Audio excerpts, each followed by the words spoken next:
박근혜 대통령에 대한 하태경 의원의 태세 전환을 보여주는 사건이 최근에 있었습니다. 호랑이가 숲으로 돌아오니까 이 눈치 보는 중간 동물들을 보는 것 같습니다. 하태경 의원은 4월 11일 MBC 라디오에 출연해서 진행자가 박근혜 대통령에 대하여 박근혜 씨라고 부르자 발끈했다고 보도가 되었습니다.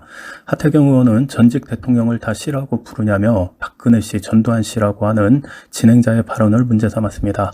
진행자가 탄핵당한 분이기 때문이라고 답변을 하자 하태경 의원은 그럼 이명박 대통령은 탄핵 안 됐는데 왜 씨라고 하냐며 전직 대통령이라고 불러주시죠라고 쏘아붙였다고 합니다. 이 방송이 끝난 후에도 하태경 의원은 페이스북에 오늘 아침 MBC 라디오에 출연했다가 진행자가 박근혜 전 대통령을 박근혜 씨라고 호칭하는 것을 듣고 놀랐다.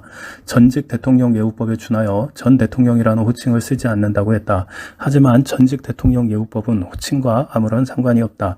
팩트체크를 해보니 금고 이상의 형 확정이나 재직 시 탄핵됐을 경우 연금이나 기념사업, 보좌진 등의 예우를 받을 수 없다고 규정되어 있을 뿐 오히려 이 법의 정의에 따르면 전직 대통령이라고 호칭하는 게 더 타당하다. 전직 대통령이란 헌법에 정하는 바에 따라 대통령으로 선출돼 재직했던 사람이라고 정의하고 있기 때문이라고 설명했습니다. 하태경 의원은 역사적 평가에 따라 호칭이 달라진다면 문재인 대통령에게 문재인 씨라고 부르는 일부 정당의 부적절한 행동 또한 합리화될 것이라며 개인이 어떤 호칭을 선택할지는 자유의 영역이며 존중받을 수 있지만 공공의 보도 영역에 있는 언론사는 다르다. 전직 대통령이라는 호칭은 예우가 아니라 팩트인데 언론사마다 이 팩트를 표현하는 방법이 다르다. 진영으로 갈갈이 찢겨진 민심의 또 다른 표출인 것 같아 씁쓸하다고 했습니다. 그러면서 박근혜 대통령의 호칭 문제와 관련하여 그것이 이 시대의 언론개혁의 중요한 가치가 되기를 기대한다고 덧붙였습니다. 이것은 그 2016년에 하태경 의원이 박근혜 대통령한테 했던 것과 비교해보면 엄청난 태세 전환인데 그 당시에 어떻게 행동을 했는지 잠깐 살펴보도록 하겠습니다. 2016년 10월 초만 하더라도 이 박원순 서울시장이 청와대가 문화예술계 블랙리스트를 만들었다라고 의문을 제기하면서 박근혜 대통령 탄핵을 언급하자 이 박 시장이 이 중도표는 자기 게 아니라고 포기한 거냐라면서 이 박원순 시장이 심하게 좌클릭한다고 이 비난을 했습니다. 그러니까 박근혜 대통령을 위하는 스탠스를 이때까지 보였다는 거죠. 그런데 10월 25일에는 하태경 의원은 그 최순실 씨가 박근혜 대통령의 연설문 44개를 미리 받아봤다라는 그 JTBC의 보도와 관련해서 국회는 특검을 발동해서 비선실세 최순실의 국정농단 사건을 엄정 수사해야 한다고 주장을 했습니다. 이 하태경 의원은 페이스북에 올린 글을 통해서 물증 자료가 나온 이상 단순히 검찰 수사로는 감당하기 어렵다. 이 최순실이 청와대 핵심부에 있는 사람과 연결이 돼 있기 때문에 가능한 일이라며 대통령을 언급하죠. 이 최순실은 청와대 비선실세이며 국정을 농단해 왔다는 것이 사실상 입증된 것이다. 청와대는 특검 수사에 적극 협조해야 하며 이 수사의 공정성을 보장하기 위해 우병우 수석도 즉각 사퇴시켜야 된다라고 말을 했습니다. 즉 이 박근혜 대통령한테 불법의 프레임을 씌우고 이 헌법재판소에서 이 탄핵의 근거가 됐던 특검의 발족이 하태경 의원의 주장에 의한 것이었다는 거죠. 이 당시에 이 박근혜 대통령은 이 전문가가 쓴 연설문 내용을 일반 아주머니나 할머니들이 이해할 수 있는 내용으로 쉽게 표현하기 위해서 유치원 원장이었던 최서원 씨한테 읽어보고 의견을 달라고 했던 건데 그것이 국정농단이라고 이제 하태경 의원 등에 의해서 프레임을 당해버렸던 겁니다. 이 10월 25일 하태경 의원은 이 원내 대책회의에서 이 최순실의 국정연설문 개입 의혹과 관련하여 이것을 초대형 권력 부정비리 사건으로 규정해야 한다고 주장을 했습니다. 하태경 의원은 그 이정현 대표가 최순실 씨의 박근혜 대통령 연설문 그 사전 입수에 대하여 나도 연설문 같은 걸 쓸 때 친구 얘기를 듣고 난다고 이 발언했던 것과 관련해서 최순실이 청와대 문건들을 미리 입수해 본 것은 대통령 기록물 관리법 위반 소지가 있는 불법행위다. 그런데 이정현 대표가 그 위법성이 없는 것처럼 주장을 하고 있다라고 페이스북에 글을 올렸습니다. 그런데 11월 6일 좌파 성향의 미디어오늘 기사를 보면은 최서원 씨에게 그 연설문을 보고 의견을 달라고 한 것만으로는 유죄가 성립되지 않는다는 기사가 나왔습니다.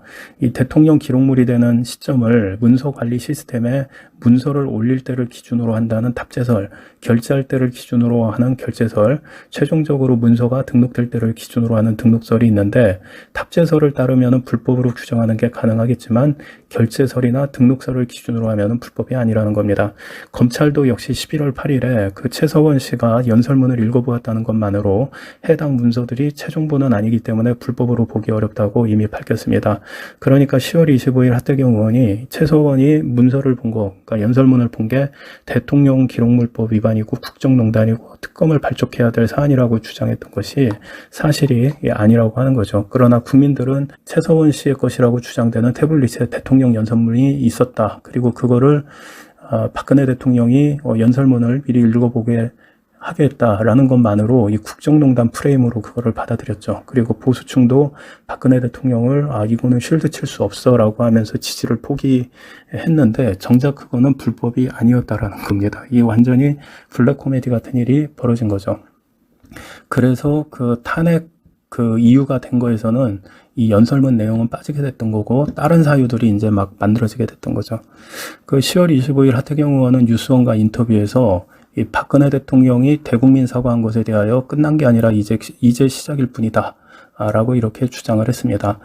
그러면서 페이스북에다가는 이 박근혜 대통령이 최순실이 비선실세였음을 인정했기 때문에 특검이 필요하다라고 이렇게 주장을 했습니다. 그리고 10월 26일에는 이 최순실 사건과 함께 정부와 당까지 패닉 상태가 되면서 사실상 무정부 상태라며 총리와 부총리를 사퇴시키고 거국 총리단을 주장할 것을 주장했습니다. 그러니까 박근혜 정권을 사실상 실물 정권으로 이렇게 프레임 짓는 작업을 했던 거죠. 10월 27일에 김진태 의원이 특검을 주장하니까 그러면은 송민순 전 외교부 장관 회고록 논란과 관련해서 문재인 특검도 같이 하자라고 주장을 하니까 하태경 의원이 이 문재인 특검을 엮는 것은 보수의 자폭이라며 문재인 특검을 반대를 했죠. 그러니까 오로지 이 시기에 박근혜 대통령을 잡는 것에만 초점을 맞추고 있었다는 걸 알 수가 있습니다. 10월 30일에 하태경은 이 박근혜 대통령은 검찰 수사에 전면 협조하고 거국 내각 총리의 실질적 권력을 넘기고 독일의 대통령처럼 상징적 국가 원수로서의 역할만 해야 한다. 수석실은 필요가 없으니까 폐지해야 한다고 주장을 했습니다. 이거는 국민이 뽑은 대통령을 일개 의원이 헌법적 권한을 포기하라고 지금 주장을 하고 있는 거죠. 김무성이 주장하는 개헌 아닌 이원 집정부제가 바로 이런 거죠. 대통령은 이제 상징적이다.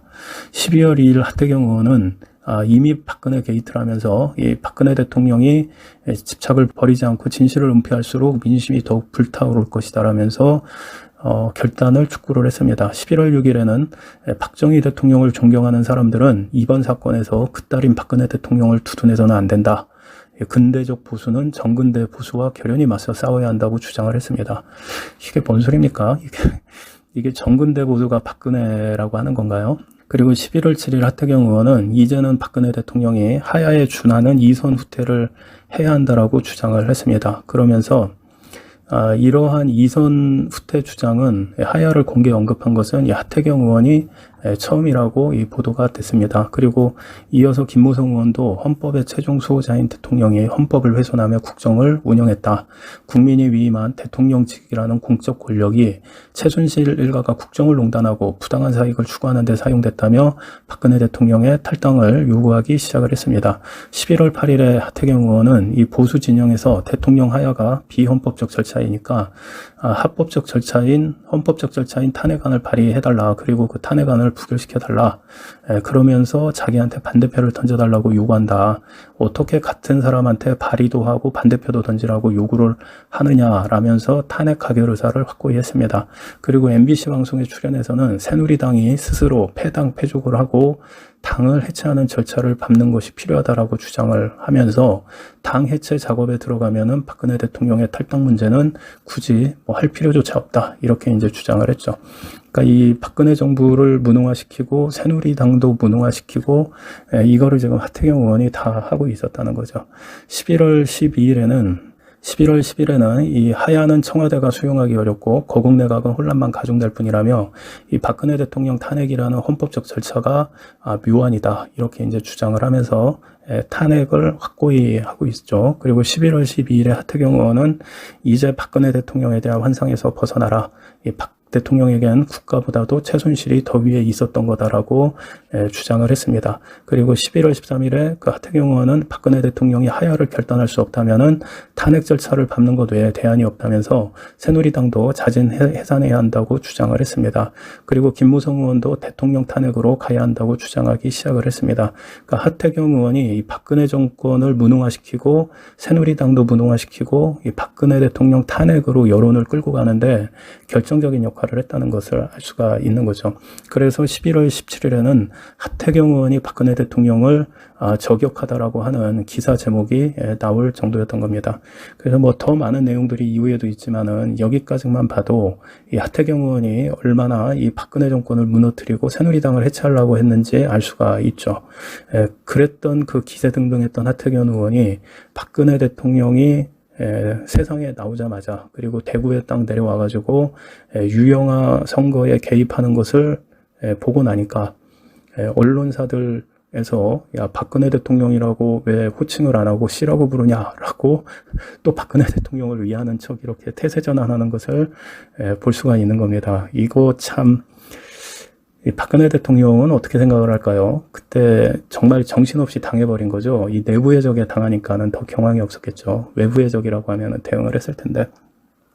그리고 그 당시를 돌이켜보면은 이 새누리당 의원들이 얼마나 이 무능하고 무지했던가 상황 파악도 못하고 용기도 없고 그런 거를 이제 볼 수도 있고, 그래서 이제 박근혜 대통령이 무능하게 당했다라고 이제 그 프레임이 있는데 뭐 그 일부 사실입니다. 그러나 그 내부의 적에 의해서 저렇게 이제 심각하게 공격을 당하리라고는 본인이 생각도 못했겠죠. 뭐 하태경 의원도 그 박근혜 대통령의 그 정치에 입문시킨 사람 아니었습니까?